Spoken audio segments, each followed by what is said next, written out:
This is Scott the Fix-It Guy. Our goal with our videos is to empower you to be able to do the repairs on your own and save a whole lot of money and also get that great feeling of having fixed it by yourself.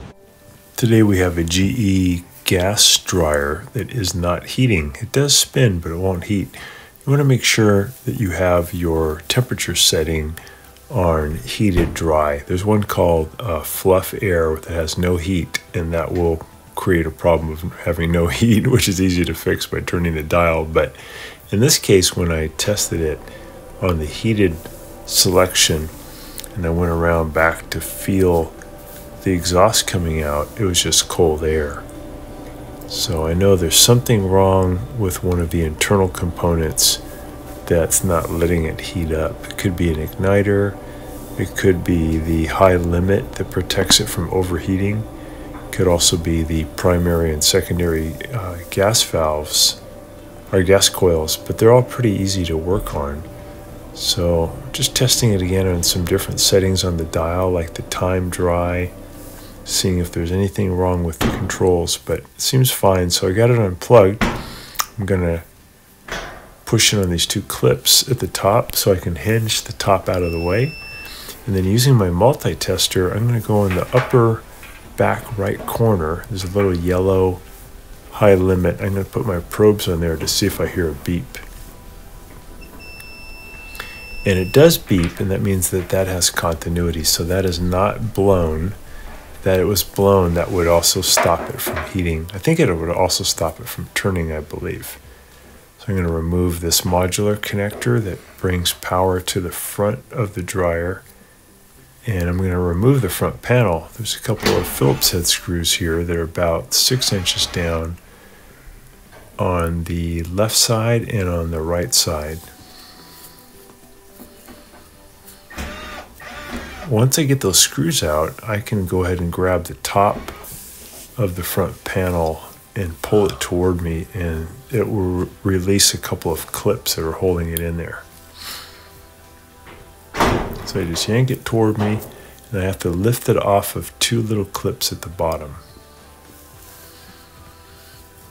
And now that I have that out of the way, I have really good access to all the important parts inside the dryer. My suspicion is there might be something wrong with the igniter, so I'm going to use my continuity tester to test to see what the ohms of resistance are on the igniter. So it lives back inside the silver cone we were just looking at, inside there. And pretty easy to get to. I'm going to go ahead and grab a pair of pliers to pull apart this electrical connector, this modular connector. It's bringing 110 volts to the igniter. I'm going to set my continuity tester. I'm going to put the probes down into the modular connector, the back of it, for the igniter. It's important that you have these separated before you do this test.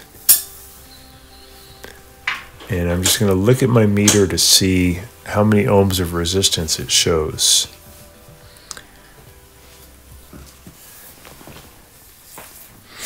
And the meter shows that there's no resistance. That means that basically the igniter is broken. It's kind of like a wire, and the electrons don't have a path to flow. It's like an open circuit.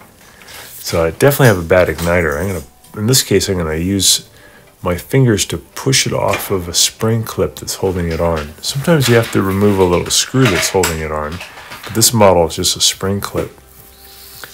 So the igniter doesn't look too bad. I can't see an obvious break, but I can tell from the meter that it is broken. I'll pull the spring clip off of it because I want to reuse that. And I do happen to have an igniter with me. It's a very common dryer igniter that's common to a lot of different models. Just testing again by putting my probes on the connector, still get an OL, which means it's just an open connection that it's basically in effect a broken wire, so that electrons don't have a path to flow through. This is the new one. let's test this to see what we get. I'm going to put my probes in the back of it and see how many ohms of resistance. We come out with 54.6. Okay, so that we know that one's working. Brand new. Has a different kind of a look to it also. All right, so we tested the high limit, that worked. We tested the igniter, showed it was bad, so we'll go ahead and replace it. So I'm going to put the old spring clip on the new igniter, and I'm going to put it back on the metal plate that's holding it. I'm basically going to slide it back on. Be careful that you don't bang up that shiny igniter against any of the metal pieces because it's really fragile. So just take your time. I'm going to put it on there, and then I'm going to push in and wiggle with my fingers to get it to go forward so the spring clip goes up over that metal bracket.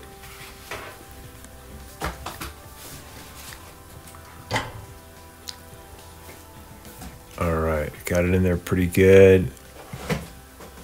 So I can go ahead now and connect the power coming to the igniter.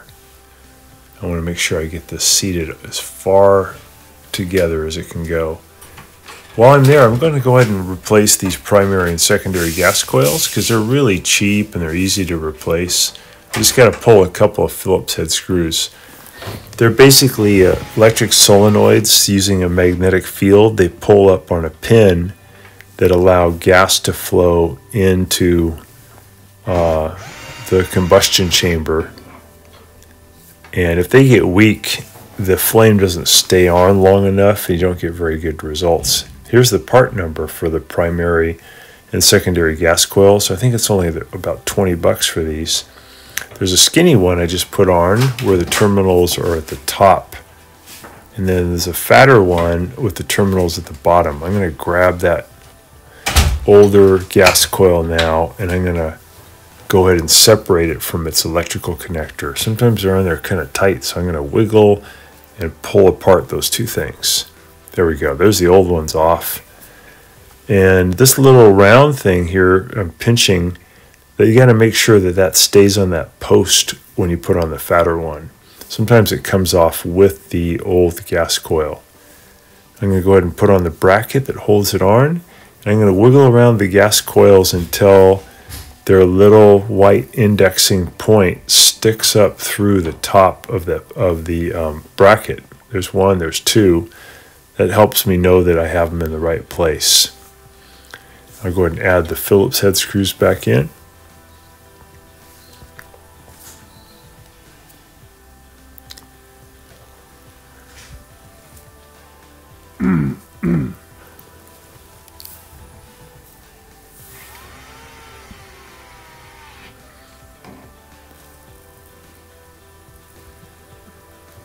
So these are real easy to change. Get those tight. And I'm going to go ahead and put the electrical connectors back on. The skinny one has 2 terminals on the top.